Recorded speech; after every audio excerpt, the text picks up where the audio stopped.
Connector Design Concept for Environmental Review meeting ended on August 8th. I was looking for this meeting. I got through the send on connector summary based on the meeting on September 7th. I was looking for here what CYMPO and AFR put together for EMAC that day because I have worked with in the past. They're a highly professional international company, and I had high expectations.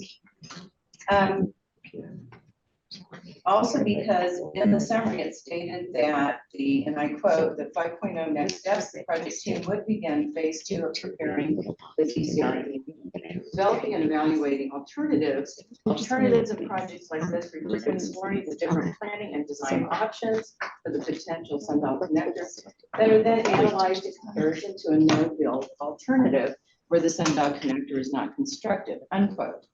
So remembering that part, I was very interested, but as the meeting progressed, I was first confused, then surprised, and angry. This meeting is supposed to be about communicating the results of 11 months of study and integration of public comment collected on September 7th. Instead, although the agenda was populated with status and range of alternatives and the environmental overview, summary of findings, wildlife, etc., what I found, in fact, that this meeting wasn't about communicating at all. No, and I mean no new information was shared. There appeared to be zero progress after 11 months, quite stunning for AECOM, quite frankly. So there were no changes, no soils or geotechnical reports, no plots, just the same 5 lines drawn again across a 2-dimensional map, which was provided from someone outside of the team. We didn't see any progress on the key components, which would assist in making a recommendation on the best alternative, including the no-build option. In fact, a member of the AECOM in the meeting denied it was even in their contract, even though my quote earlier states that very clearly it is, and I've seen their contract. The environmental overview had not changed. There weren't any impacts about anything about the environment. In fact, they didn't even mention the pending purchase of Glassford Hill as a regional park, even though the sundial connector proposed would pass through it. In fact, AECOM stated that even the size of the road had been determined and that they had no quantities and quantitative values. Then they asked the audience where they could find data on traffic. I can tell you how many lanes. Just refer to Table 1, roadway stem configuration versus CYMPO population in the sundial connector corridor study, final report. Please wrap up your comments. City of Prescott. So basically, what we're finding here is that the meeting has more in common with neighborhood meetings developers are forced to engage in with the public when they want to request a change in zoning. The apparent progress in information, the obfuscation by questions by email, the redirection to other members of the team that were present.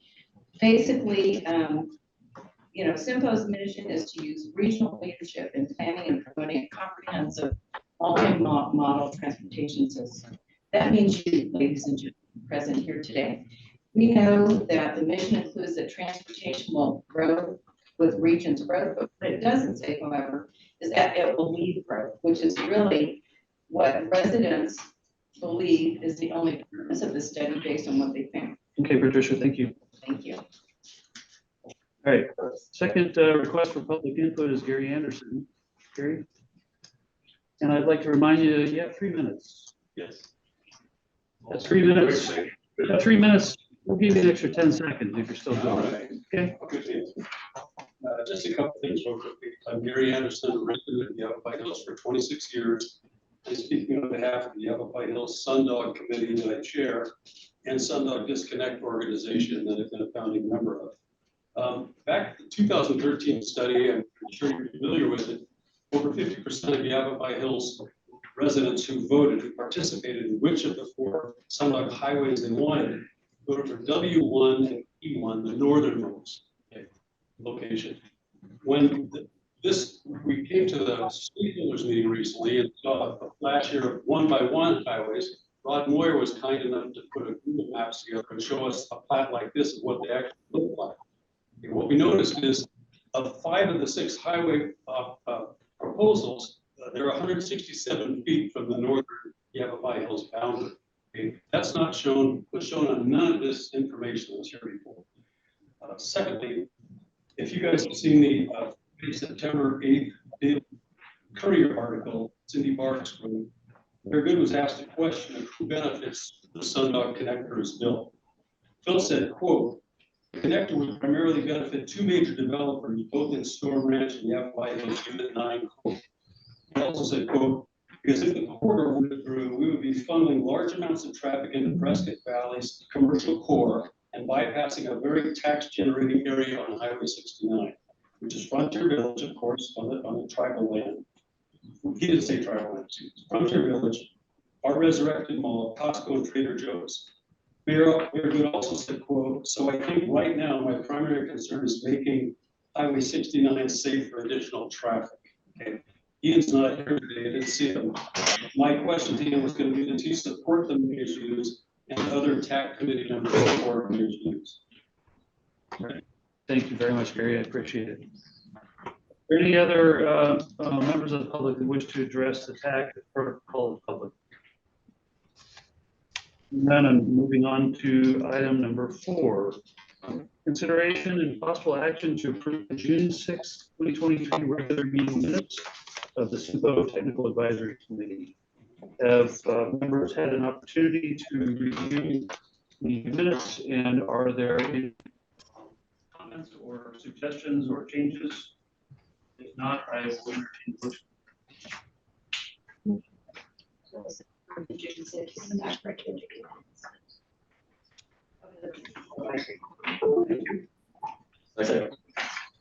Right, I have a motion from member Reuter, a second from and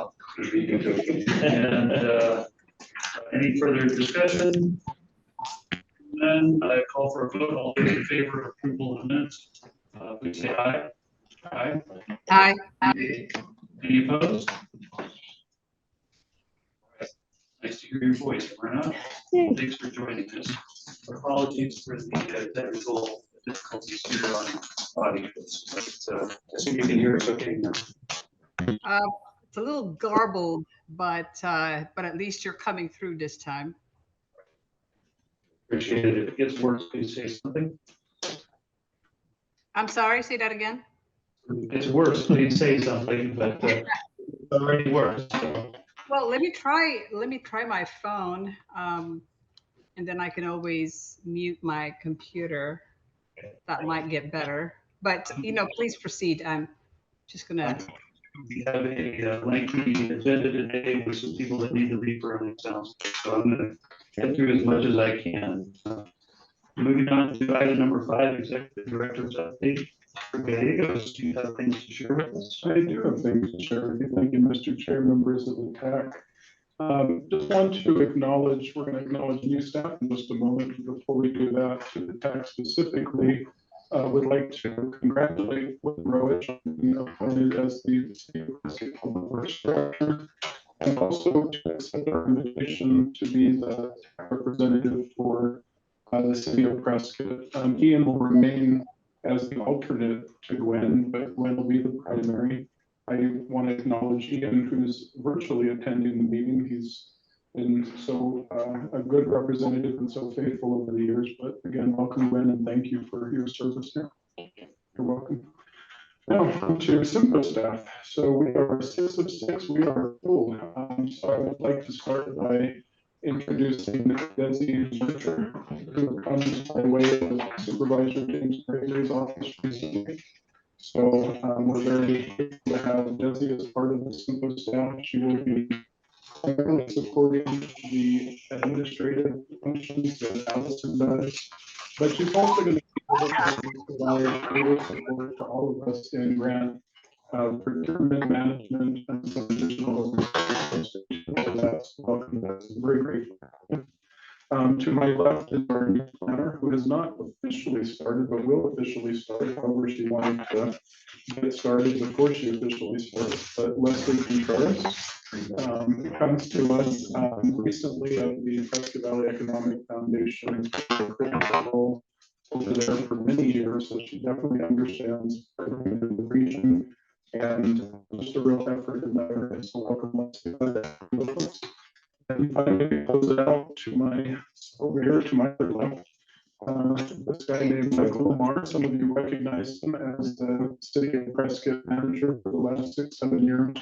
Previous to Katie Gregory. So Michael will be joining CYMPO staff. We're very grateful to have you, Michael, with us. And the focus will be on development of partnerships in the community, so regional development management with the real emphasis in public transit. We acknowledge and recognize what's been happening over the years, most especially with the town of Prescott Valley, Gabeline. I think Pedro's in the room here somewhere. So we really want to complement that. And we also have Thomas here from IRT. All that to say, we're really looking to help bring that all together in the region. We think that Michael will absolutely do that. So welcome to the staff, Michael. Appreciate that. Next is, hopefully you all received an invite from Allison in the CYMPO office to the ribbon cutting for the State Route 69 preservation in the town of Prescott Valley. CYMPO will be hosting the ribbon cutting. I will say, at least in my experience in the last 10 years, we don't do ribbon cutting all that for preservation projects. But would like us to bring extra attention to this is really why how this project came about. We want to really acknowledge State Representative Quan Min for really championing this project, going after the $6 to $7 million to get the highway in Prescott Valley repaved. I know that was of critical importance, but the real celebration and it needed his leadership, and it needed also the leadership of the locals. So I hope everyone's able to join us Tuesday, October 3rd. I think that's 3 p.m. Is that right? 3 p.m. at the event spot. So please join us for a brief remark to the cutting and celebration of that project. Next. Arizona Rural Transportation Summit 2023 would like to encourage you, if you have not registered for that you do. I think we have registration listed that we have. That is a reminder, it is October the 18th through the 19th in the town of Utah. Again, if you're newer to the conversation, the Rural Transportation Summit, this is who we have this registered to date from the local jurisdiction. So we appreciate those TAC members that have been able to jump on that. We also have your electeds identified here that have already committed to participating. I think we're coming on the 25-year mark. Just a brief background on this. This is an annual event where rural Arizona comes together with the state legislators to identify priorities outside Phoenix and Tucson for transportation. Typically, the attendance is around 200 to 250. Again, with the primary audience being the elected officials, but it is so critical to have U.S. staff there supporting the discussion. Later on in the agenda, I will be talking about our house. So please note that our house at the summit for CYMPO will be $33 million. The primary project is in the town of Chino Valley and it's highway leading up to between 3 and 5 north. But there are other projects that you all have key pieces, so your presence will be very valuable. So again, please register that. I think the website is BZRTS. .org. So please go to that and register. And then I have one final announcement, and that is the next Rural Summit. So it is it was supposed to be in the city of Flagstaff. They've had some things they've had to juggle around, so there is an opening. At the executive board meeting next week, I do plan on making this an action item. So I've tentatively have reserved or offered up the CYMPO region to host the event. It's been, gosh, what, 6 years since it's been here, I believe. So I've already talked to some of the board members. I would expect support of inviting, again, 250 people from around the state to feature our region and to talk about transportation. So stay tuned for that, but I would expect I know we put 23 on there, that's a typo, it should be Summit 24. So next year, a year from now, that event would be hosted here. And that's all I have, if there's any questions or comments. Any questions or comments for Mr. Gates?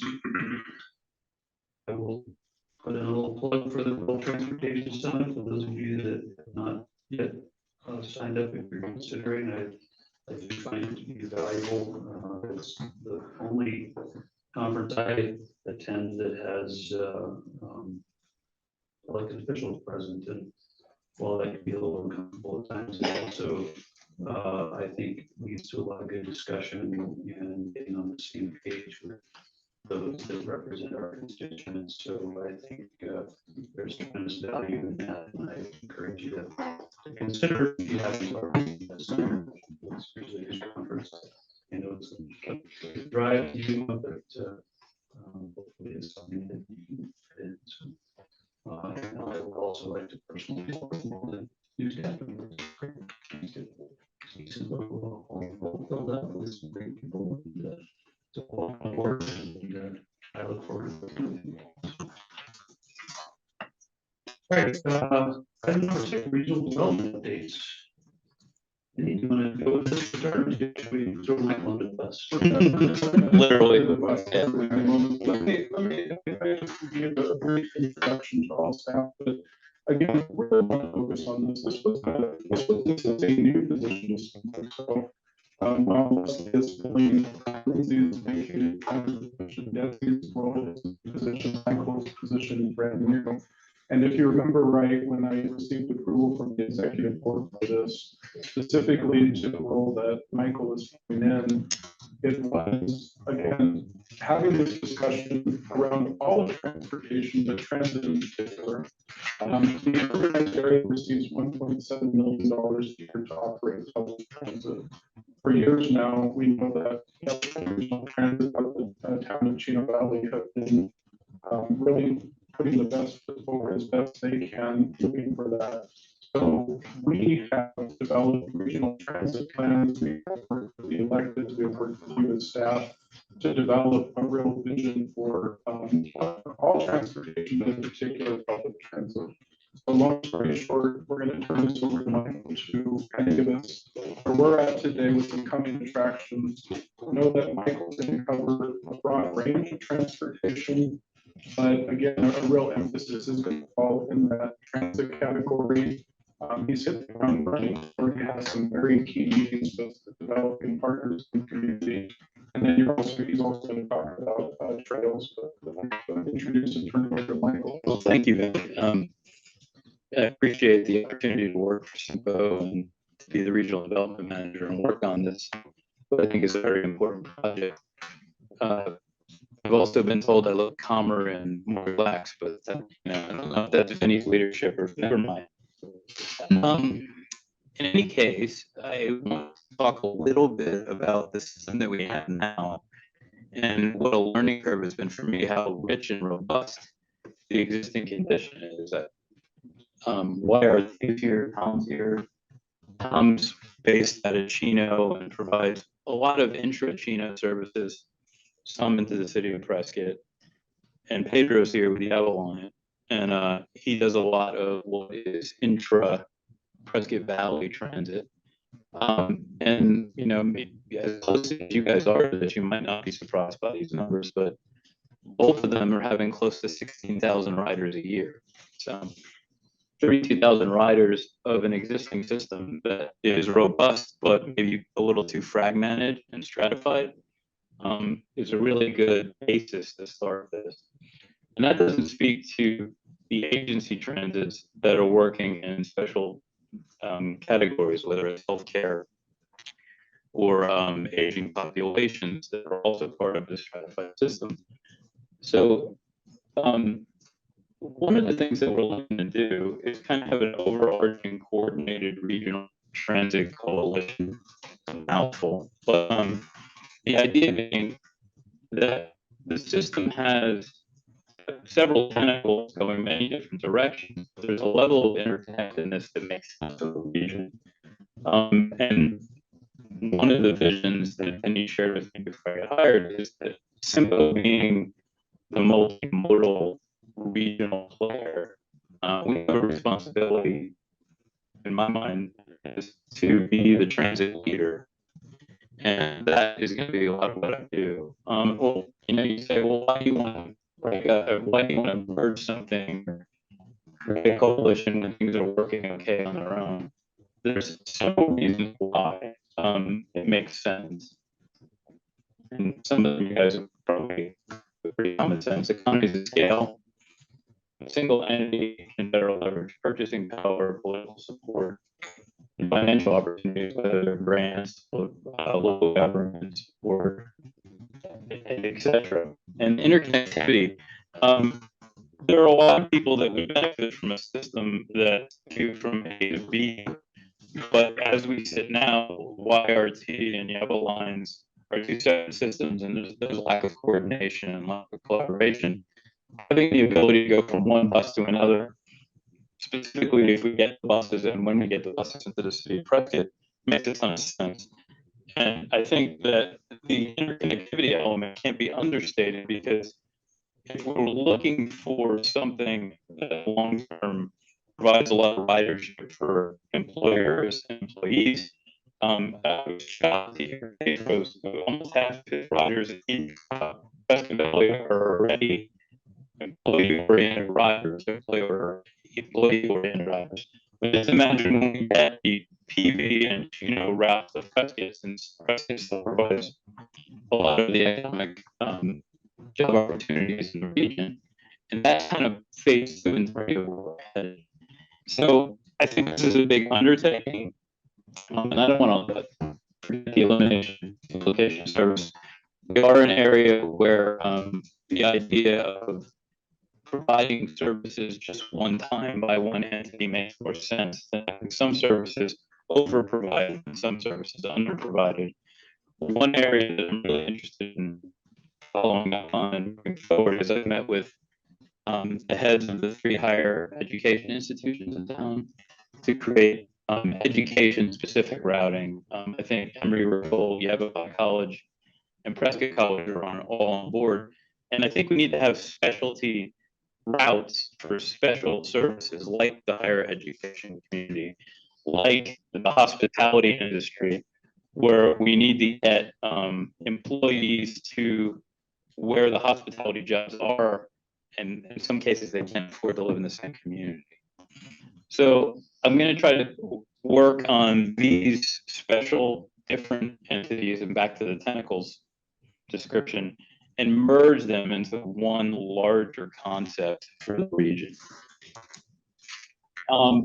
That's basically it on that. Does anybody have any questions or concerns or cheap shots? And similarly, putting my old hat on, one thing that I've never understood, as important as ecotourism is in this region, and the fact that we're CYMPO is a multimodal, multiple forms of transportation entity, we need to do a better job of regional trail connectivity. I think we build trails, you're nodding, Frank, like somewhat in silos, like Chino does some trails and Joe Baines and Prescott does some trails, and the county may get their finger dipped in the trail market, but somebody needs to look at this again from an umbrella perspective and see what can we do to make these trails connect. And with the user's experience, it doesn't matter if you're on a Prescott trail or a PV trail, all they care about is the connectivity of the trail. So I'm hoping to have some good discussions with people in these fields to look at where trail connectivity makes a ton of sense. And on both of these initiatives, I'm going to need some technical assistance and support. And I'm hoping that this TAC board provides a place I can come, or maybe even have some subcommittees broken off of this to talk about these issues in a little more detail. That's about it. Michael, do you envision any kind of, in particular on the regional trail connectivity, do you envision any kind of a plan put together? I think it would be great to get a plan, and I think one of the things CYMPO could probably provide is a grant for funding for that. That's some conversations. And certainly, I mean, particular kind of ties to the tech that. Most definitely. Like, The TA program. Yeah. that seems like lower hanging fruit than a lot of things. I would agree, and I applaud that.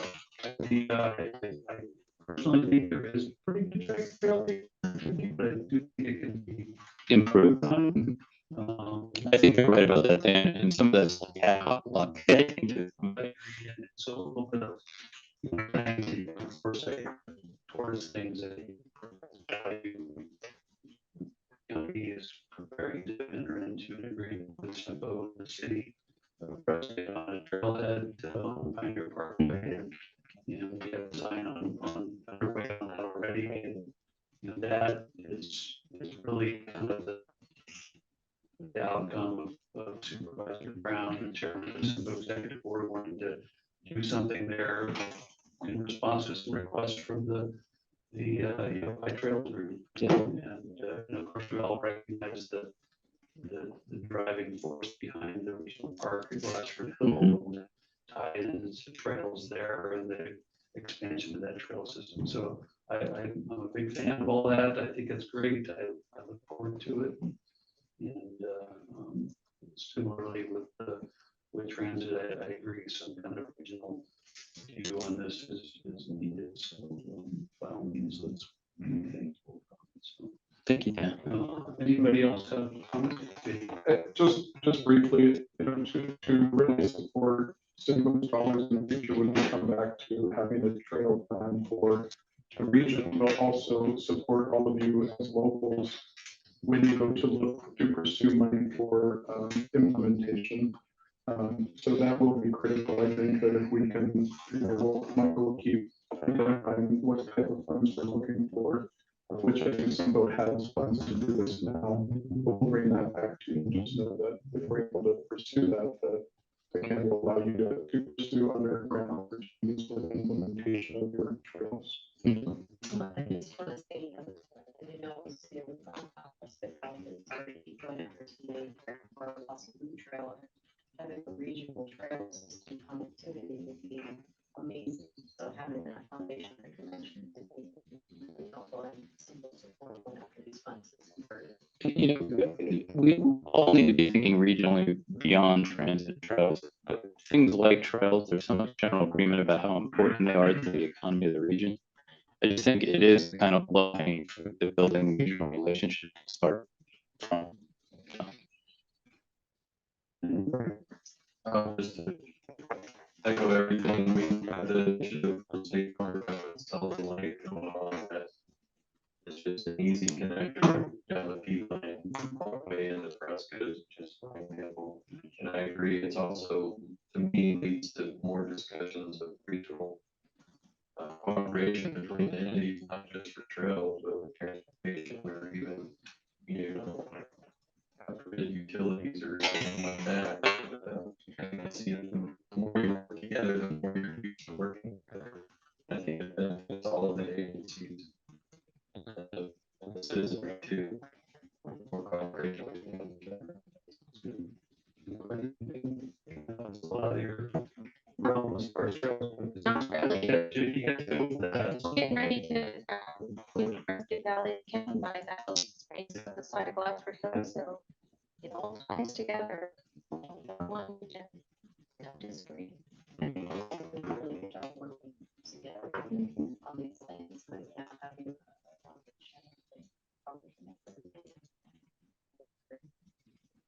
well, and as Michael mentioned, this term ecotourism is, it's not one used regularly, but it's a big deal around here when you think about all the big draw for the area with the marathon, the whiskey off-road and all that. And actually, I'm right here this weekend. That's right. I love it.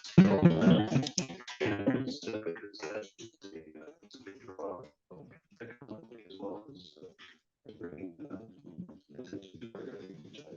All right, any further comments?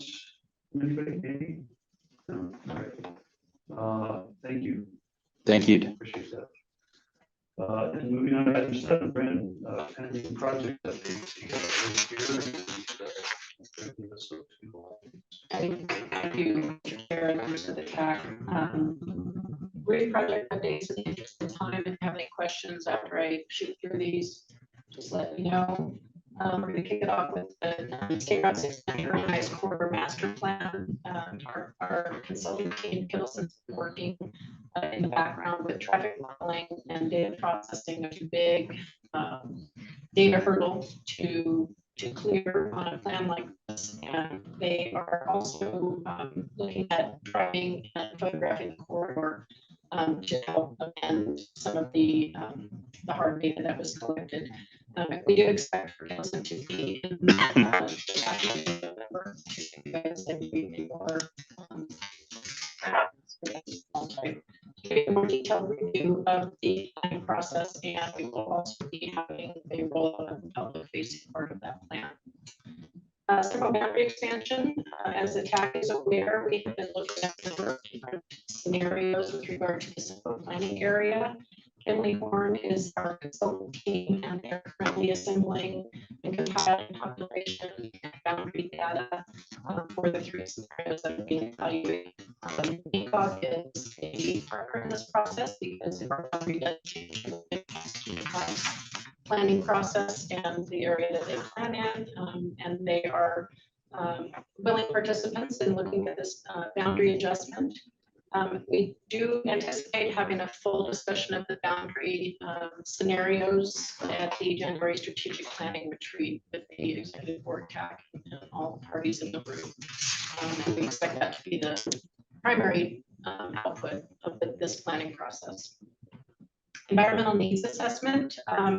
Many of you are aware that there's a new pot of funding. Carbon reduction plan funding is a new disbursement from the federal government, and in the interest of utilizing that funding in constructive ways and also dovetailing it into the activities of our EMAC committee, we kicked off a plan in mid-August for CYMPO to perform this environmental needs assessment and really look at the functionality of the EMAC committee, its purpose, its role, its goals, governance documents, just making sure that we have a good blueprint for that committee moving forward.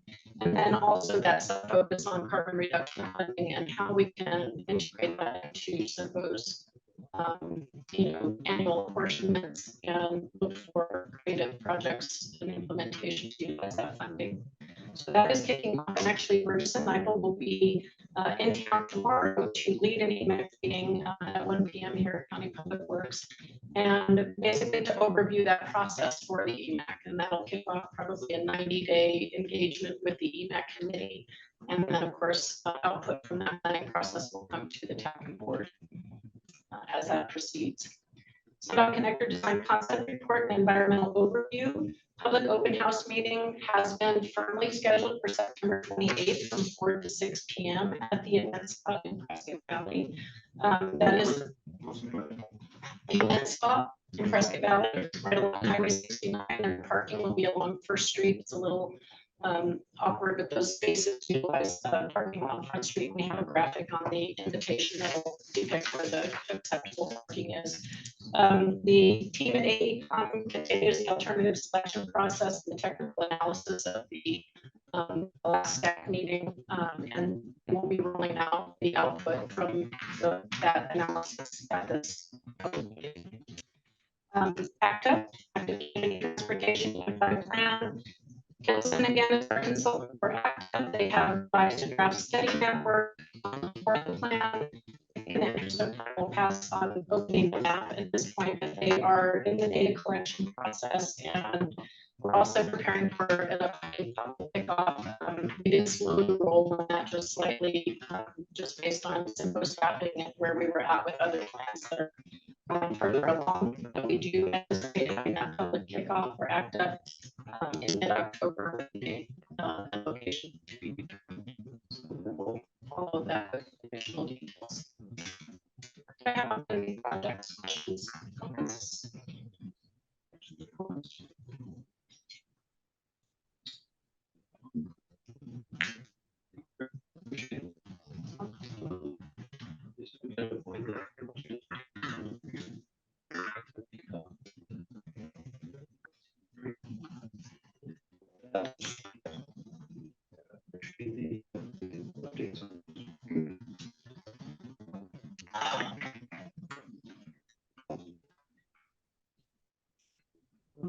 College Education Advocacy Council update.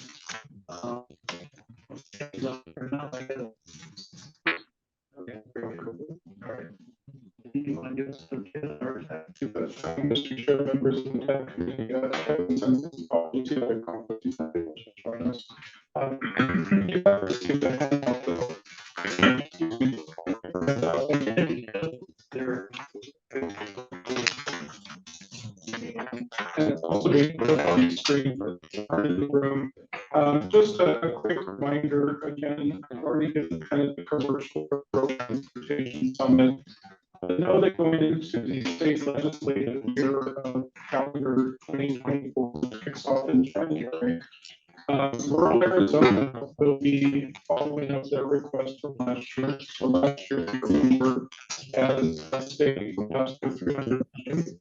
We did so well, we thought we would increase that to 400 million this year. So the statewide ask outside of Phoenix and Tucson for rural Arizona will be for $400 million.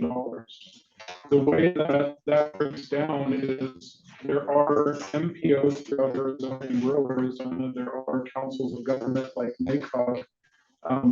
Either the rest of Arizona is covered by one or the other. It's either covered by an MPO or a council of government. So of those 10 council of governments and MPOs, directors of those organizations met, and we agreed to go ahead and divide up that $400 million request based upon population.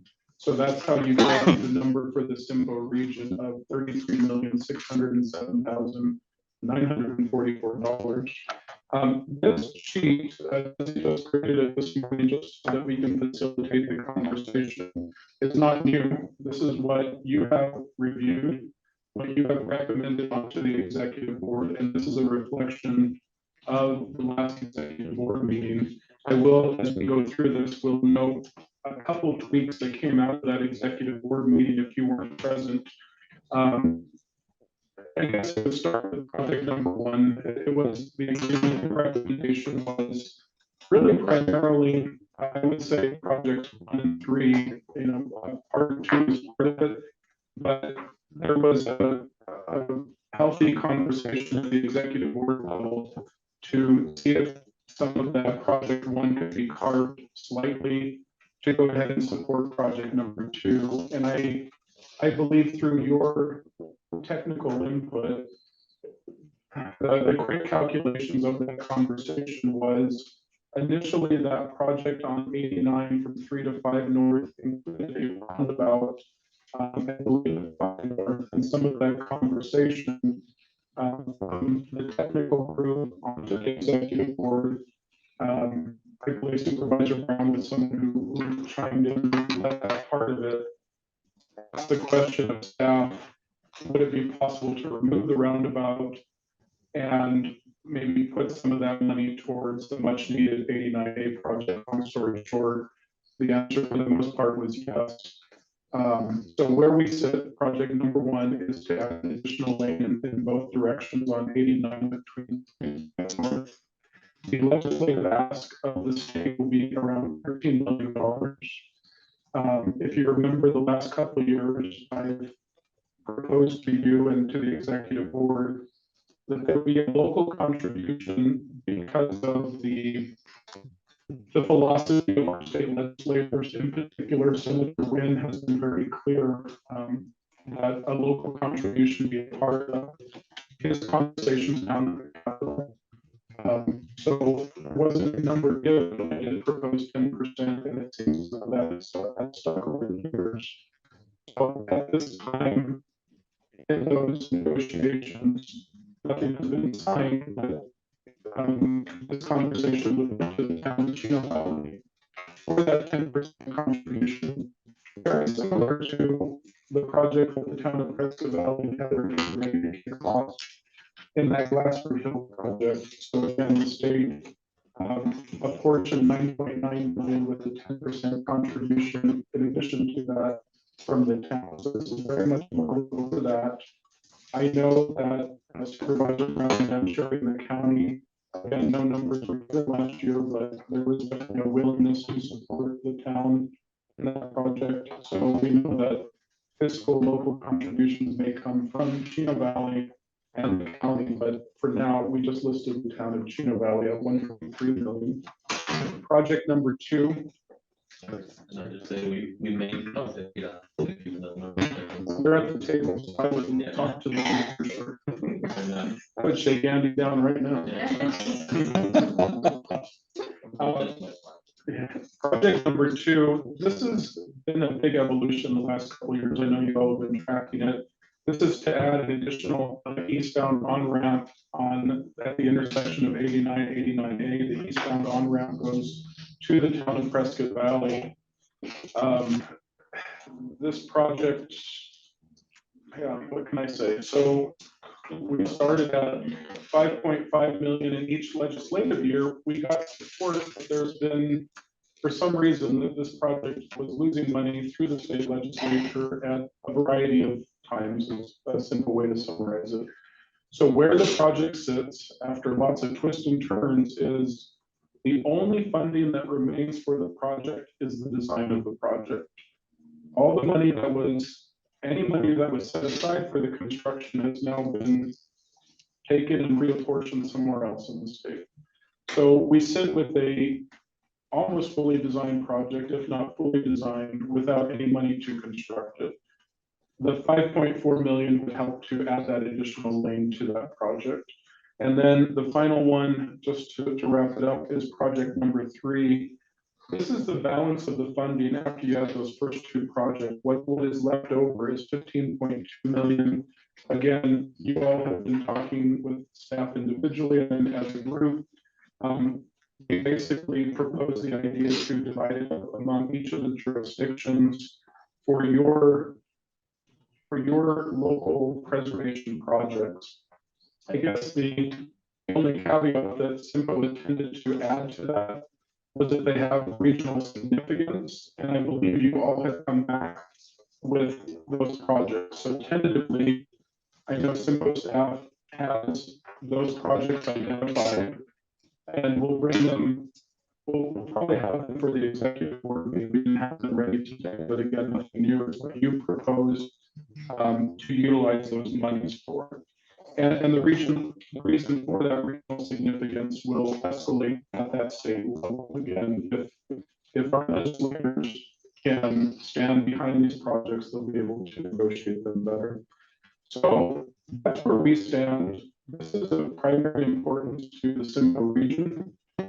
Supervisor Brown wants to have a special executive board meeting the first week of October, Allison. So we are going to have October 2nd just to focus on this alone. So I will give the board an update on this next week. If he's really going into the Rural Summit Conference, he thinks it's critical that we're all on the same page. We're very aware of it. So that's where we stand. That's what we're looking for. Some of you have probably started to hear forecasts from the state. Compared to last year, it's a night and day difference. So the economy is definitely not in any way cooperating with the ask that we had last year. There was an abundance of funding that was able to be apportioned to one-time funding. It's a whole different situation going into this year. That's not a given, but that's projection. With that said, I do think the approach of rural Arizona is to absolutely demonstrate there is a need. And when all is said and done, I have a very, very strong feeling that CYMPO will be in a position that pick one of these projects. You know, ideally, it's number 1, these are in the order that you have recommended, the board has approved them. We're going to fight incredibly hard for all of them. But I do think project 1 will take the spotlight. I think it has incredible traction. However, I think there's going to have to be additional creativity in the region, in the locals, and with the state. I think that's incredibly, if we were able to get that, that's still a big ask. I hate to put this out there, but I will, that project 2, because of its dollar amount, may rise up quickly. All that to say that I look to those around the table, not necessarily in this meeting today, but moving forward, if there are other creative ways of project delivery that we can partner with our state legislators, I would strongly encourage that. You know, Senator Bennett already has made many presentations as to the economic forecast versus last year, and it's not promising to this list. Just know that we're going to remain focused on it with the rest of rural Arizona. We'll demonstrate our needs, but I will look to you to help be even more innovative in possibly negotiating these projects along with your elected. So that's all I have. Questions or comments? Any conversations with them already? Yes, I have. How's those gone? The state legislators specifically. Yes. I would say they're incredibly positive from the relationship that we've built, that I've built. They are absolutely supportive, but they have really tempered the numbers. You know, again, I'll use Senator Bennett as an example. Again, he is literally saying there's like $7 million within this next year for all of Arizona versus $1 billion last year. So, I mean, he's very quick right now to do that. Now, with that said, Representative Bliss and Wynn are absolutely willing to champion this, just like they did last year. Last year, Representative Juan Wynn went after Glasper Hill. Bliss went after 89. They did standalone bills. They did additional bills. I think they're absolutely there and willing to do it. Dan, all that to say, I'm still getting a pretty tempered response. I'm not surprised by that. I do think that our project one has a little bit of legs because I think there was a lot of pressure on our legislators after the session last year, or this year, I should say. Because I think there was a lot of expectation that 89 project would get funded, and suddenly it wasn't. And I know there's been numerous elected officials that have approached our state legislators with what the heck happened. So I'd say that has benefited in that regard. It's still fresh in their minds. I'm worried about the other two projects even getting traction, but that we have you to help that traction. And we see what we very do in this regard. So let us know what we can do to help support that. I think that the October 2nd, I think you mentioned, executive board meeting is probably a great opportunity for those of us that can be there to be present. Since it's necessary, we need to be better educated on things between now and then. I don't need to ask as well. Any further comments on that, President? Very good. I was going to ask briefly on project 2. You sent out, CYMPO staff sent out a thing yesterday on the comparative thing.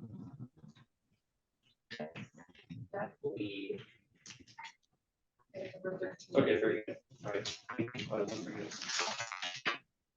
Number 13 I have on mine is adjournment. So. Okay. Okay. I do keep posting that. So people are actually excited. Item number 9, review, discussion, possible action, recommend approval of the scope of work for the 2050 regional transportation. Thank you, Mr. Chair, members of the TAC. Not looking for an approval today, just for clarification, could be discussion only. I will be looking for an action item at your November meeting for sure. Just a brief background. We've done this a lot, as you know, but we have some new people to the table. This is really our signature required document as the MPO organization.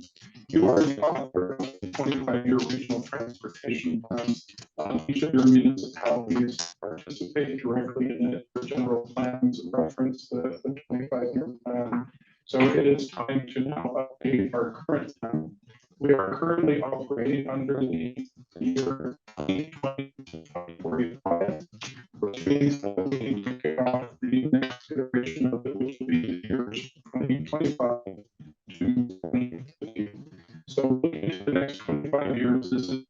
required document. We are required to update every 5 years. It is multimodal, it is fiscally constrained, and I will continue to emphasize that this is the blueprint for how CYMPO operates. When you look at all those projects that are being provided updates, all those projects have bubbled up through the regional transportation plan, which I'll use the abbreviation of RTP moving forward.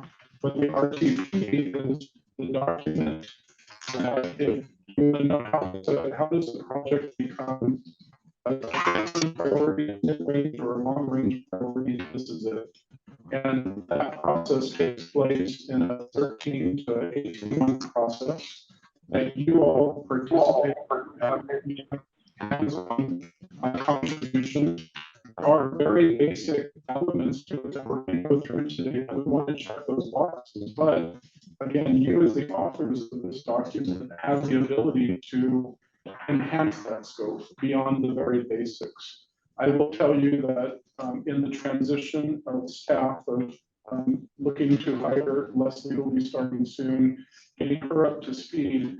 We didn't want to necessarily skip a beat, so we did go ahead and hire an outside planner who is joining us. Her name is Allison Shin. She's listening into the conversation, and she may jump in because she's helping me at this time to help author the scope of work, which she's now put in a draft form to you all. You should have received it as a separate document. Allison does have it on the screen. My plan is to go over this and to start the conversation with you today.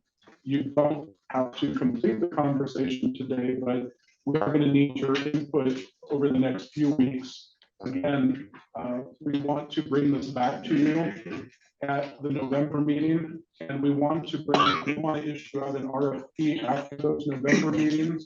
We want to get a consultant on board to complete this. I think in a 14-month process, we have $275,000 set aside for the plan. What you're going to see in here, again, are a number of standard things that are of most plans of most of our RTP. All of it is subject to discussion.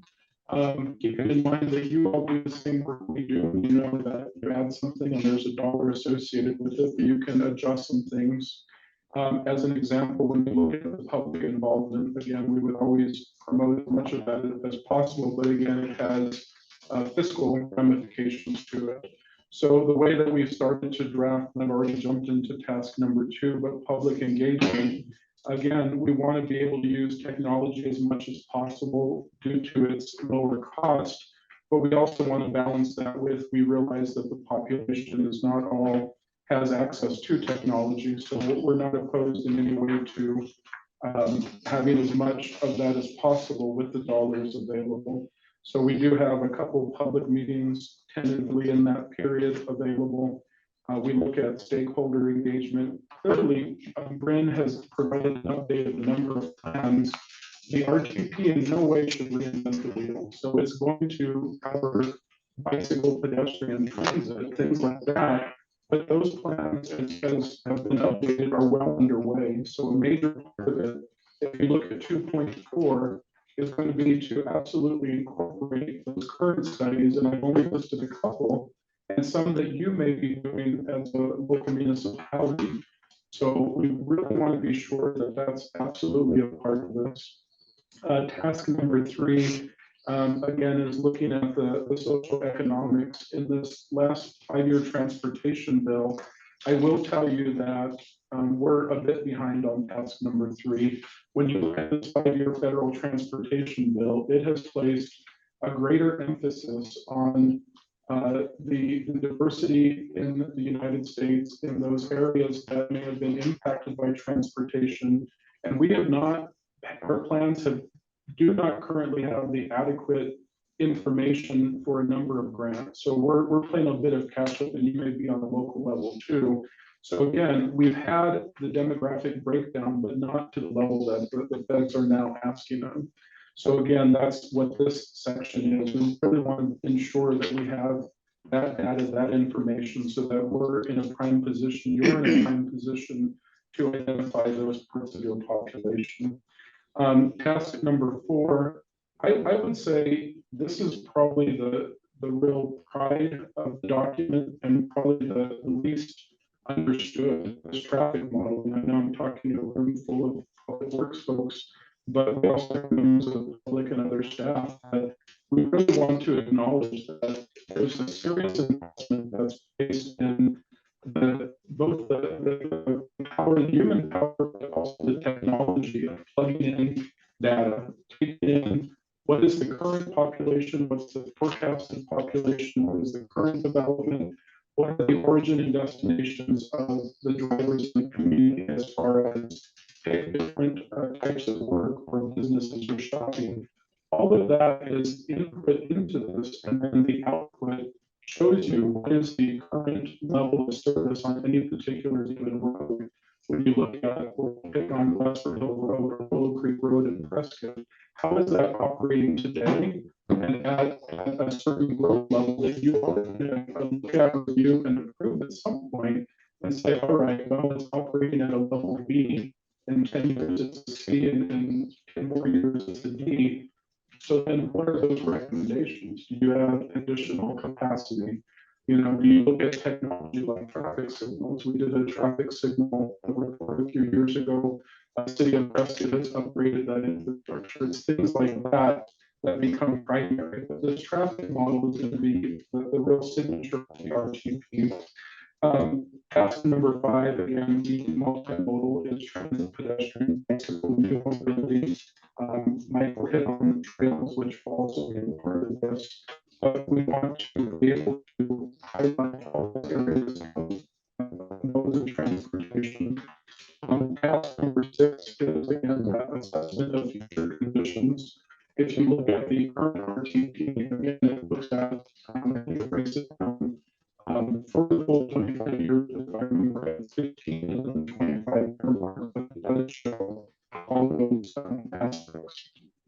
Task number 7, again, we want to incorporate what we're doing with our current environmental study, our EMAC committee, which serves under the TAC, and again, see where that can be enhanced, where that can be part of the 25-year conversation. I would highlight task number 7. Additionally, this is another area that I would probably identify our region as being addition from a planning place. When you look at this 5-year federal transportation bill, when you look at the opportunities for transit, the opportunities for diversity, the opportunities for environment, that those are things that, you know, the region and the decision makers over the year may not have identified as enough of a priority to put us in the prime spot for the monies that are available federally. So we want to try to, you know, resolve some of that conversation. We think there's a great opportunity here as it relates to the items listed under task number 7. Task number 8 is the develop the policy-driven recommended investment choices. So again, each time we update this is what are the decision makers and you as staff providing as a policy and a guidance for transportation investment, not only in your local municipalities, but as a region. Where do you want the dollars to go to? Do you want it to simply preserve the existing roadways, which tends to be, I would say, by all means, the greater priority, not only in the central region, but throughout the state? And it's very much acknowledged, it's almost a common sense. You have limited dollars, you want to preserve what you have.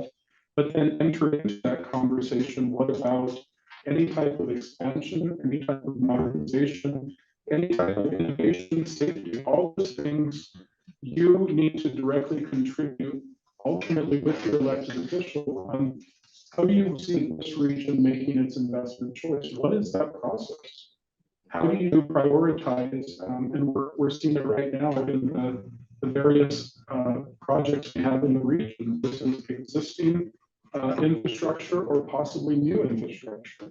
So it's going to outline that. We've listed the consultants listed and preservation, modernization, expansion, and have started to give you some bullet points to that to help you start to see. And then to wrap this up, in task number 10 is to prepare the final plan. And then the additional thing we put on there is number 11, Again, an overwhelming amount right now of grant opportunities. There's more than we could even if we had a full-time person dedicated to the region, this is a real area of opportunity. So not only do we want the plan to identify obviously the issues of the region, but how do you advance those issues? How do you respond to those issues? You know, for the city of Prescott, if we, through the bike pedestrian plan, the ACT Hub, yeah, we're going to show gaps in service, but as a regional organization working with Prescott, for Gwen and Mayor Good, we would like to continue that conversation and say, here's the gap in efficiency, here's the funding opportunity to take back to council and address that gap. And that may be, again, environmental, that may be other opportunities.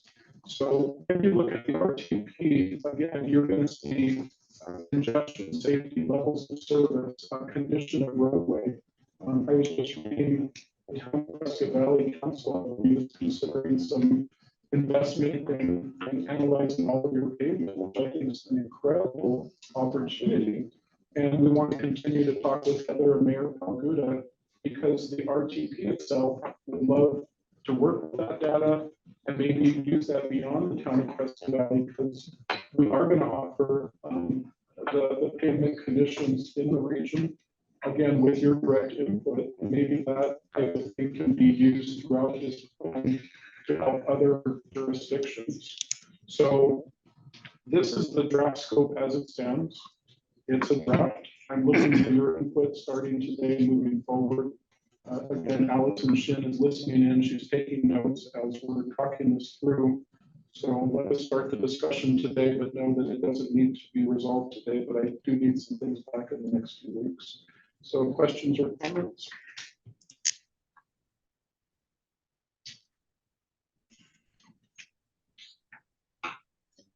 I'll have a couple, I guess. Pretty much want to echo everything you said, Vinny. I think some of the things from Chino Valley's perspective, we looked to emphasize, of course, the keeping up with the corridor studies, much like 69, Highway 89 is nearing its capacity to the point where some of the interchanges are affecting our ability to handle business operations or new businesses coming in. So adding that element of, I know it's expensive, but when do we get items like Great Western Connector? We don't want to lose sight of those corridors because that's how this region and CYMPO have always done. They've combined their resources for regional mobility to handle those big projects on the side of that. But also with the new mobility coming in, the EVs, the trail systems with electric bikes, I can see some opportunities there that maybe you can get commuters taking trails where they couldn't get cars to take. So there's some opportunities there. Also charging stations maybe an element of technology we need to look at where we start preparing for the self-driving vehicles and how we handle that sort of technology. So I think all of these are elements. Thank you, Frank. I would just have one comment about it. Again, please know I will completely overvalue all this. You know, keep in mind the maneuvering there. It's more like that last part that you offered. So you're not going to get hesitation from me other than, you know, work with your electeds to, when this gets to their part of the discussion, you know, some times in the past when it comes to key charging stations or vehicles, things like that, it gets a little bit political. And, you know, I guess my pitch right now is this is a 25-year plan. This is far out. So, and hopefully you can help me break that ice with your elected throughout the region.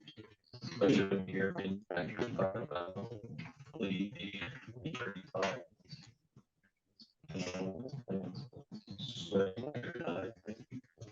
So we historically utilized our January retreat to talk about all of these things too with the elected officials. Bring up some of these more difficult conversations.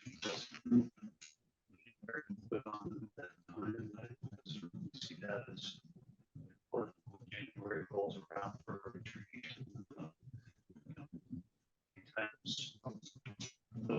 guess at the technical level, we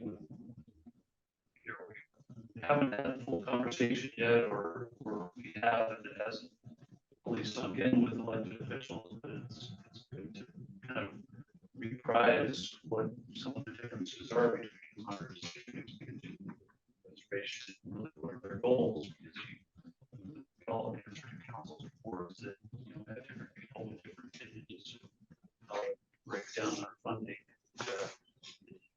Need to have some guidance on that. So, and our budgets, but also term, it's important to make sure everybody's on the same page as much as possible. So stress that value of every tree come to. Realize we have a contract with them when it comes to the scope. Like it's not bad at this point. It's obviously pretty high level. Done it before. We took it started one new direction from the 5-year transportation plan. We need to add in some things a little closer to it. It's a big fight for any of us to. And I think that we're on the right track. Yeah, just for clarification to the chairman and to the TAC. So I'm looking to look for your approval in November. We'll issue out an RFP. We'll get the consultants. I know we're hitting holidays, so it's a tough time. So we're going to get extra time, like 6-7 weeks, but it'll be, the proposals will be due the first week of January. Realizing not a good time, but we've given extra time from mid-November to January. I will ask for you as a TAC to join staff in reviewing the proposals, scoring them accordingly. And to Dan's point, we then would come back to the executive board. We come back to you at your February meeting, the executive board for approval in February, and then the BOS is our fiscal agent. So March, we get them on board just to. I would like to be, but it's worth lots of boxes to check, but that's a little bit of the outline. Either comments or questions or things? I encourage everybody to take a look at that scope. If you haven't already. That's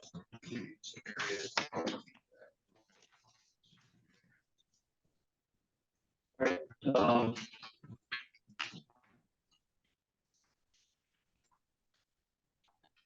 Number 10, discussion and possible action to recommend approval to amend the fiscal year 22 through 26 metropolitan transportation improvement program. Analysis. Okay, whack it. All right. Mr. Chair, members of the TAC. As you all know, whenever we move funding or projects in and out of our Metropolitan Transportation Improvement Program, when Allison moves money, we have to document it. We have to amend the MTIP. And you have received in your meeting materials a recap of these amendments. They primarily relate to transit projects. And you also have the backup of the spreadsheet excerpts within your materials. So I'll just quickly recap the items that are being amended. First of all, there's a housekeeping item number 1, CYMPO mobility management funding, which is funding that CYMPO received to perform mobility management services for the region. That is housekeeping assistance is being reduced by 1,000. Ask Andy if you want to know why. Just Andy. An add-on adjustment. Number 2, CYMPO program support administration. This amendment actually represents our initial tapping of the 5307 section program funding to fund the regional development manager's position and related expenses. So that is an exciting amendment because in CARES Act, this is the first time in the history of CYMPO that we are accepting 50% monies to further our transit initiatives. Item 3 is also 5307 funding that was to perform transit planning services, and we are still defining what the transit planning services will be because you're online and regional transit system. So we need to really define what we will be planning our next planning exercise with regard to the regional system and including IRT as well. And finally, every 2 years, the 310 program, which is the transportation programs of service providers who serve the elderly and disabled communities and populations. Those awards are remade every 2 years, and they've added into our MTIP projects that those transportation providers. I'll give you some examples: Polara Health, Western Guidance Clinic, adult care services, folks who run small transportation programs that are just designed to support the elderly and folks with disabilities. So those projects have been added into our MTIP to document funding that's been dispersed by those federal programs into this. Have any questions? Very good, thank you, Brendan.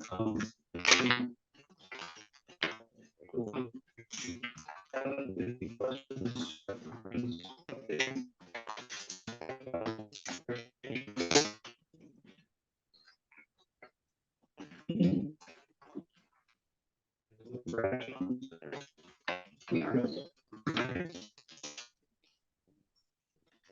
Make a motion to recommend the executive board approve amending the FY 22 CYMPO metropolitan transportation program. I have a motion for Lori and a second for Roach, to approve the executive board. Recommending the executive board to amend the FY 2026 quote. Any further discussion before I call for a vote? None, all those in favor, please say aye. I, Any opposed? Thank you for your vote.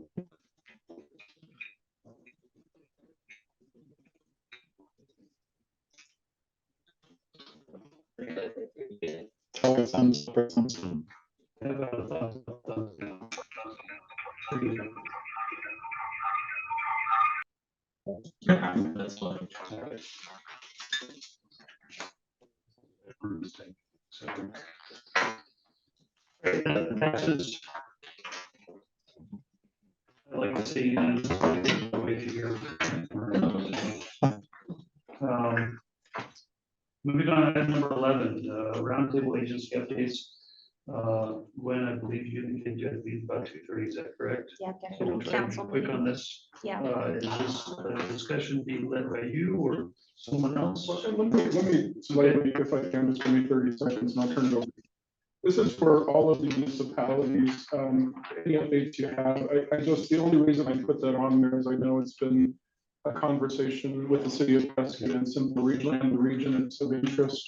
So we did list that, but I would ask Heather for an update on Glasford Hill and what's happening on that. But Chairman, if there's other roundtable, by all means, but I think I would like to give Gwen the opportunity to talk about NSR 89 first. If she still uses and she's a little early. Appreciate that. Heather afterwards. So Gwen, do you want to share a few thoughts or Sure. where you're at on that discussion with NSR 89? So Bills? the project, the impetus for the project is the centralizing of our two wastewater treatment plants. And we will be placing a new gravity main as well as repurposing existing main into an effluent line down through the corridor. They're quite large, and when we do that, the road will essentially have to be built.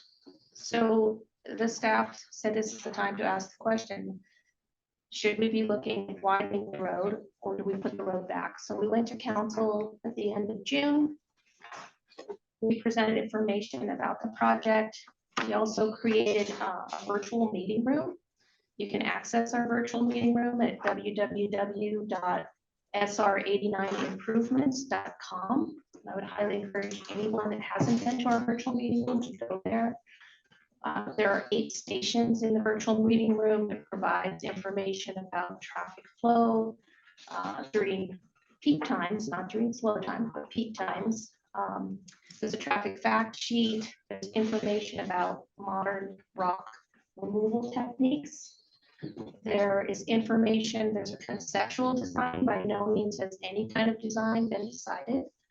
The focus of our outreach has been public input. We're about 2.5 months into a 6-month public outreach process. We do have a survey on the virtual meeting room. There are also paper copies of it in our public spaces like library, city hall, things like that. You can request a paper copy. It is a regional survey because it's a regional roadway. To date, we have about 950 surveys that have been returned to us in the first 10 weeks. That's not too bad. We had a neighborhood only meeting where we invited just over 600 property owners in the immediate neighborhood. That happened last week. We had about 65 people attend. Not too bad. That's part of our normal process for any project. We have a neighborhood meeting. In addition to that, we're going to be having a regional public meeting that will be on October the 4th from 4:30 to 6 p.m. at the Adult Center on Rosser Street. That's also on our virtual meeting room. Folks anyone in the region can come to that, and we encourage anyone in the region to fill out a survey. We have a public relations team that's compiling our data for us. So I can't even tell you like which way the surveys are going because until November 10th, that's just the process. So November 10th, until then, November 10th, people can turn in the surveys. They're recording all the written comments as well as the data driven from the, do you like this, do you not like this kind of comments. So that's kind of where we are. We, just this week, I saw the first sign go up in the corridor that said "Blast Not," our SR 89. So we expect folks to be vocal. That's just part of the process. And to be honest, that's the part of the process that we're in. Where we want to hear from the community about what their concerns are. The questions on the survey are not yes or no. We're trying to get helpful, meaningful feedback. For example, at the neighborhood meeting, I had a gentleman approach me and he was concerned because his home's in the corridor. And he said, well, what about noise attenuation? Because if there's 4 lanes here instead of 2, it's going to be louder for me and my wife. And I said, well, did you put that in your survey? And he said, no. I said, well, that's the kind of feedback we're actually trying to get from folks is what are the concerns that you have? Ultimately, it will be up to the council. Staff was very clear that we can put the road back exactly the way it is. We can put the road back with maybe some modifications where we can add things like bike lanes because the entrance to the Glassford Hill open space that we're about to buy and the city's regional park is in the Granite Dells corridor. So if there may be some enhancements we can do without widening. And then of course, we could look at potentially widening to 4 lanes. The stretch between Fippen and the Willow Lake roundabout is the only 2-lane section of 89 really from the SR 89 corridor all the way to through North and Chino. That's not a reason to do it. There's a lot of other information that's in the virtual meeting room. We're going to go back to council on December the 12th and present public input. So that's kind of our schedule. That's where we're at. Thank you, Lynn. Appreciate the overview on that. Of course, this is our #1 project on the current regional transportation plan that we're in. Yes. As well, which has long been identified as a need. We all recognize that it's a bottleneck there from a capacity perspective, a safety concern as well. So I encourage the public to participate as much as they can and they'd like to. Perhaps you want to give us a little update number we have our next TAC meeting, just to, if you got anything new to share with that, we'd all like to hear about it. I know I personally would like to see some improvements out there, whatever they are, of course, is at the discretion of council. But it's not good the way it is now. Let's just say that. So, Well, I would hope everyone in this room would go on to the meeting room and fill out a survey and tell your friends and family. That's the point of this being a 6-month period. I would like to say to Vinny that he is spot on that the RTP is our guiding document when we decided to start this, we also did some regional counts. It just happened to be every other year we do some regional counts. And we were within a few hundred counts on the traffic. And that was the projection from the previous RTP. We were right there. So I would like to say that that document was hugely helpful to us. That was the initial information that we used when we first put the virtual meeting room up. But then once we had the actual traffic counts from our recent count, we replaced it with those numbers, but they were almost identical. They were very, very close. So. Any other comments for Glenn before she has to? Say to that larger public meeting.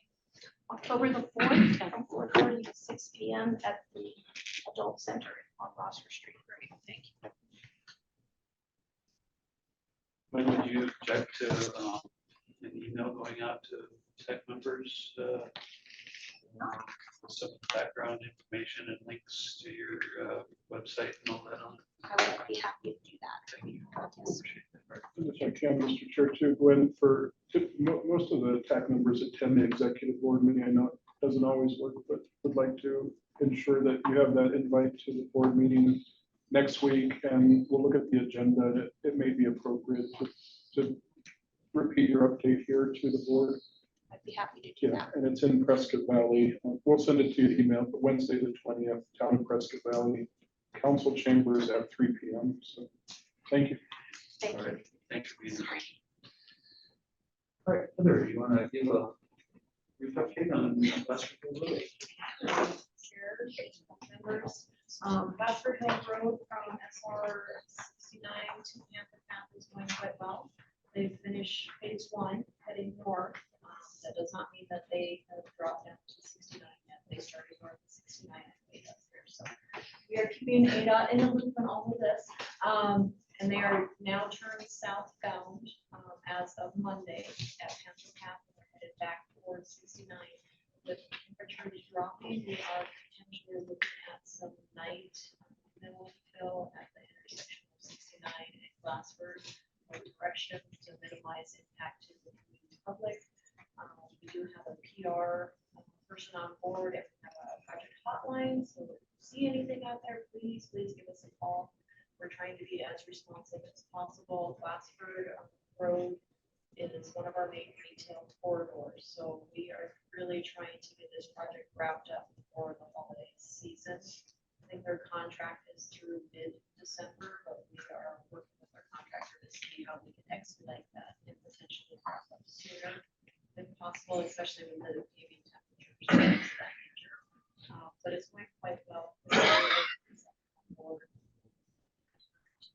There's been a bit of bumps through intersections when we're rating on paving those intersections out, so we're addressing things of that nature. But everyone's been very supportive. I know we put out press releases on a regular basis. We encourage everyone to shop in that corridor. Please do not avoid it.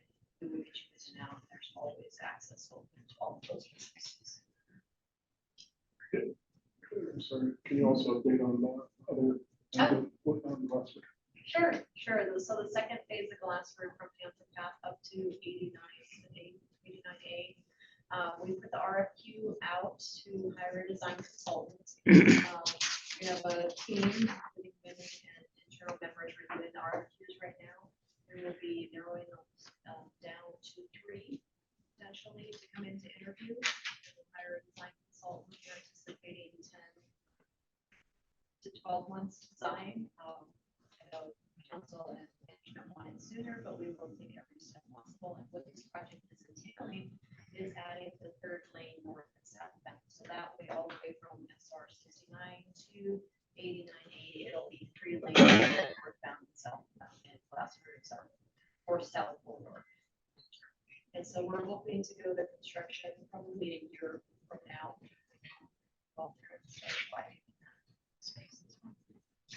And if I can, Mr. Chair, like Gwen put a plug in for the RTP, same thing here. You know, Dan mentioned that that's the #1 project in the region for the RTP.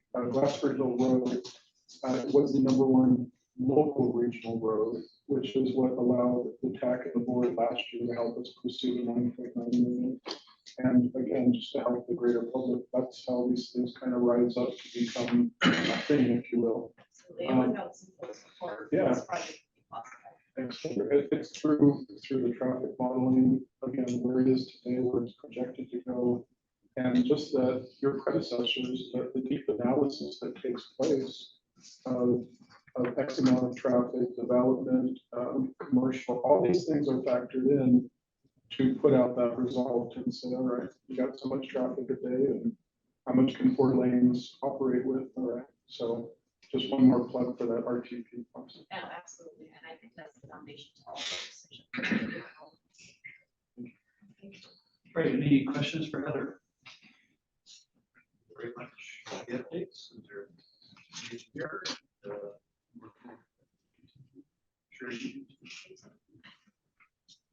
Moving on to item 12, federal and state updates. Andy, you want to give us a Northwest District Officer report? Sure.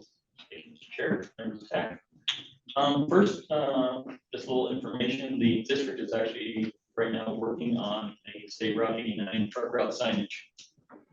Comprehensive look at the truck route restriction that's on the spars from almost 305 down to Willowbite.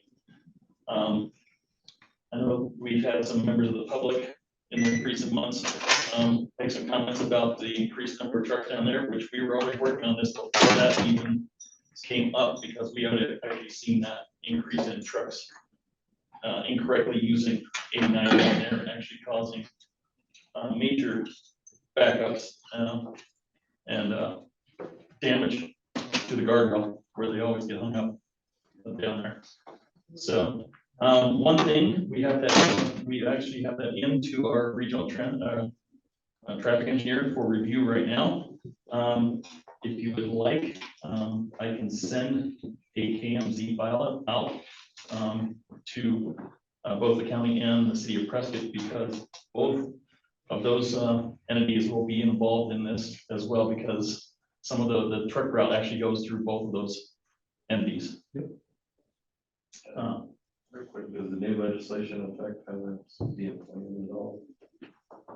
All the extra signage and everything? Which legislation? Because Not truck routes. I did not see anything on that one. I know we had some roundabout stuff that went through legislation for the new law, but I didn't see anything on truck routes. Or there was a new legislation that required signage at every intersection. And guide signage to get you back on the truck route if you went on it, et cetera, et cetera. Maybe look into that. I could be That's wrong. why we have a regional traffic engineer. Yeah. To deal with those like that, so. But we'll, Just seem onerous. we will definitely look into that. Moving on to the projects. State Route 69, through with the Stone Bridge. Really, we're wrapping up punch list items. That's all that's left on that project to complete that. So, successful project.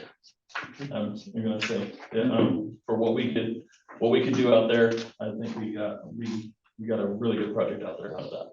I get calls from Senator Wynn when he's driving home at night. He's pretty geeked out over the whole thing. So honestly, Andy, thank you to you and the consultant and Senator Wynn for championing that. Absolutely. Really is. He's vocal about it. It's a good thing. I hear there's a ribbon cutting coming up. You guys is getting us some cookies.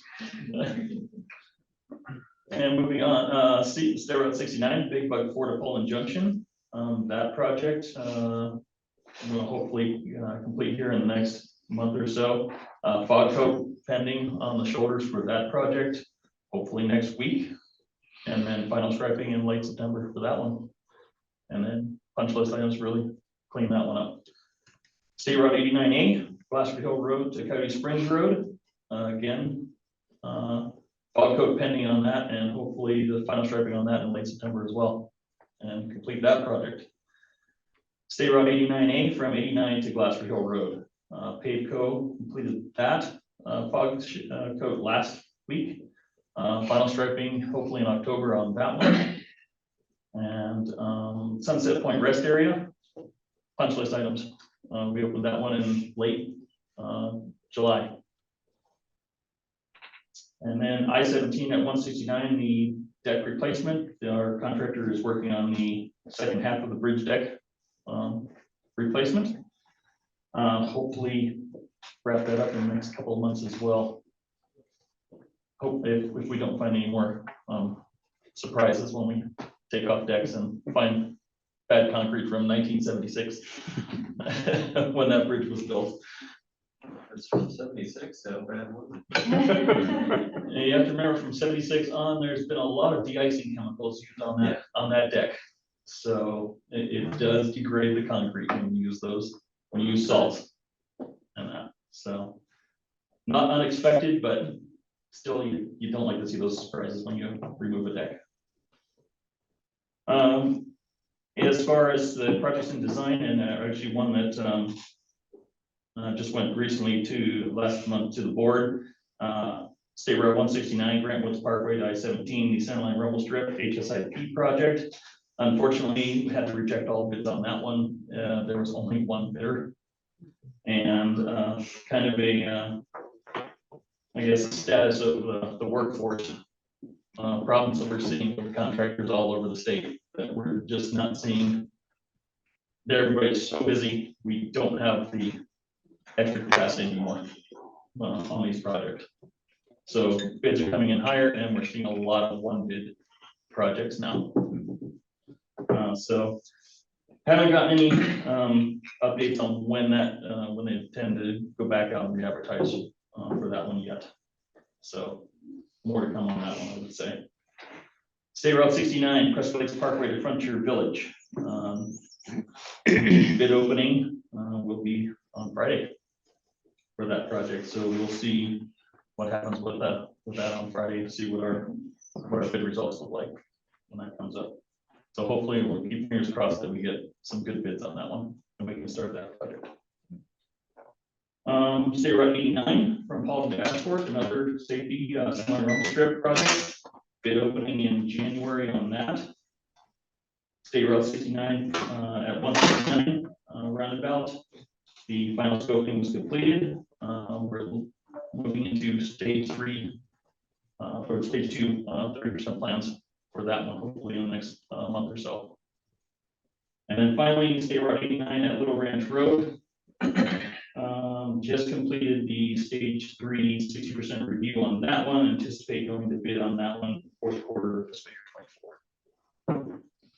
Thank you. Thank you, Andy.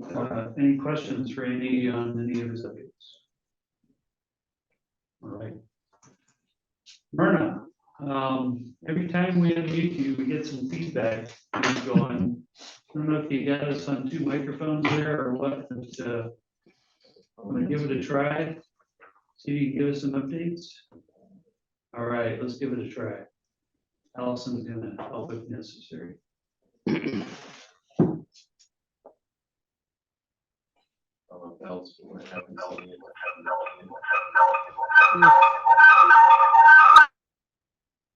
phone speaker and the computer speaker going. Yeah, I don't know if you got your computer speaker turned on, Myrna. That may be a problem if you're hearing through the phone. So.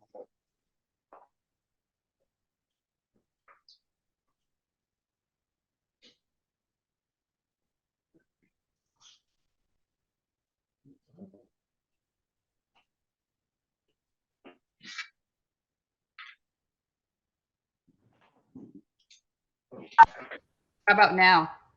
That works great. Uh-oh. Now I can't hear you.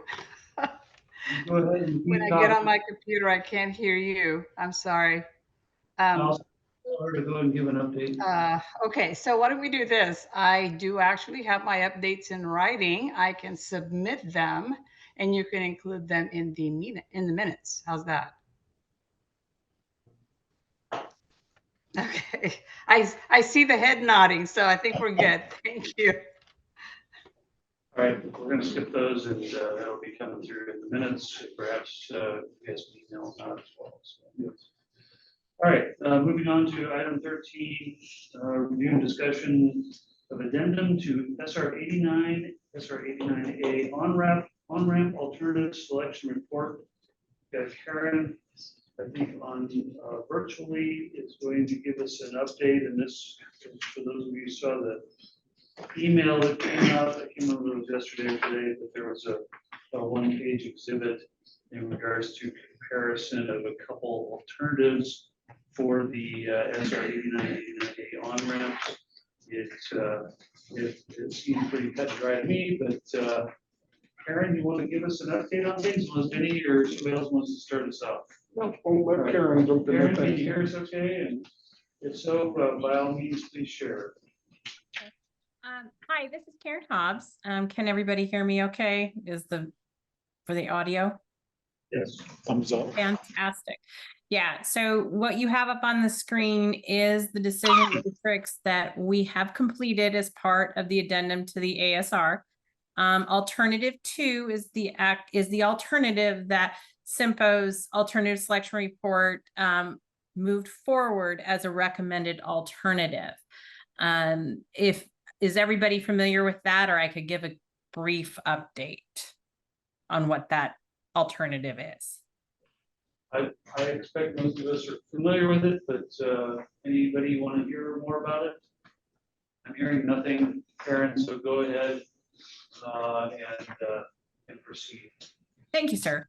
So I'm going to concentrate my efforts on alternative 5, which is a modification of alternative 2. In the ASR, we had a widening of SR 89 into the median to accommodate for 3 through lanes, as well as the 2 on-ramp lanes to separate the gores on 89A.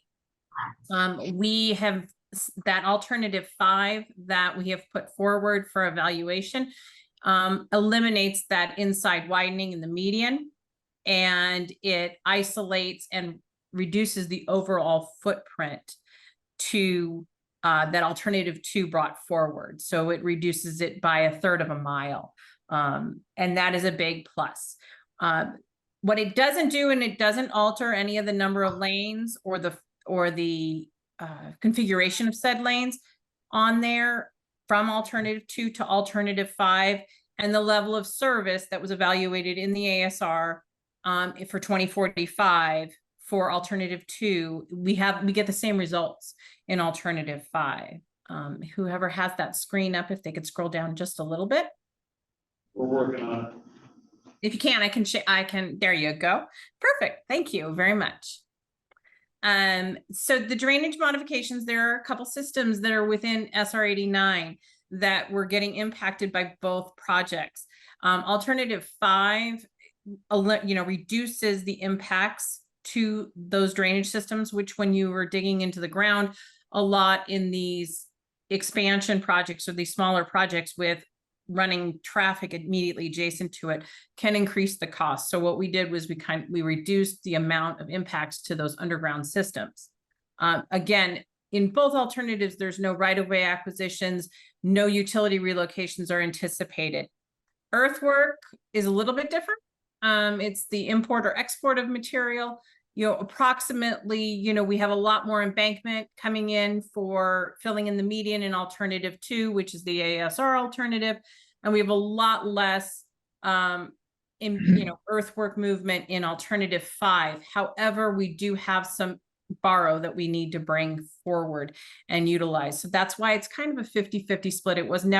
Earthwork was not a huge determining factor in the project. So that's why you kind of get the half ellipses in our matrix. Signing and marking, there's an advantage to alternative 5. Some additional thought had gone into the signing for the region, and signing improvements as you leave Pioneer Parkway and enter onto 89A. There is some not very clear signing that is occurring. We will update and modify that signage, as well as the signage for left turn lane southbound SR 89 at the TI onto the on-ramp to help separate the Larry Caldwell Drive traffic from the on-ramp to 89A. So that's why it got the full ellipse or the full circle closure. Signing is again, a very important aspect for driver expectancy. Environmental impacts, both are going to be required. A CE, we're remaining within existing right of way. So it's filling in the paperwork for a categorical exclusion for NEPA process. Construction phasing and MOT, alternative 5 worked on it because we do not have split construction work zones on 89A. All of our work is on the outside shoulder and the ramp versus alternative 2, which had work zones on both sides of eastbound SR 89A. So there's an advantage for alternative A there, or excuse me, alternative 5 there, where again, everything is isolated to that outside turn lane. Construction costs are lower in alternative 5 because we're shrinking the footprint. We're, only widening to the outside. We only have impacts to the pavement on the outside and on the on-ramp versus the alternative that was brought forward in the ASR.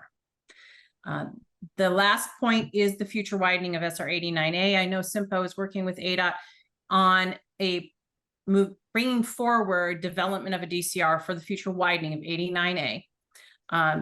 With the alternative 2, it really will be impacted and reduce the flexibility of engineering innovation that can be brought forward in the widening of 89A versus alternative 5. So again, we're not impacting that median and where that future third lane for both directions of travel on 89A will go. We're not going to be impacting that. We're going to be pushing everything out. In the end, alternative 5 will not be impacted by said widening, and the addition of the third lane, it will operate and won't require any modifications. So that's it in a nutshell. If you guys want to see a picture, I can share my screen if you'd like to see it, or if anybody has any questions or concerns concerning this. I believe ADOT is, we're going to submit the final addendum to the ASR and recommend alternative 5 to be moved forward into final design and construction. Thank you. Thank you, Karen. Yeah, it looks like a pretty clear cut favor to alternative 5 on this with the matrix. I can't imagine anybody feels strongly differently, but Andy, do you want to share any thoughts from ADOT perspective? Right now, no. Okay. I guess maybe still dig and put some more review. Understood. Any questions for Karen? Karen, I don't think I need to see the schematic, but if somebody else would like to, ask you to pull it up. Anybody want to see it? All right. I think we're going to let you off of the. Don't worry. Thank you very much, Mr. Chair, and the rest of the committee. We appreciate your time and we appreciate the informative explanation.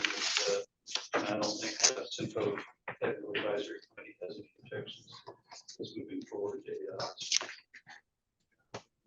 Yeah, Vinny, go ahead. Just one comment, Mr. Chair, members of the TAC. Seeing the cost also is notable, since earlier the monies that were identified without knowing this cost is 5.4 million to talk to the state legislature about it. So we're right within that area, and we didn't know that until Karen and her team worked through that. So good news that we're within the dollar amounts that they've identified. So stay tuned. Thank you. Yeah, thank you, Vinny. Appreciate you pointing that out. Obviously, with alternative 2, we're way out budget, but if we get some additional money. So.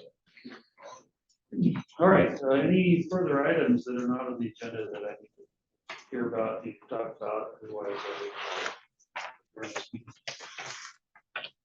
all right. Very good. We are adjourned. Thank you, everybody.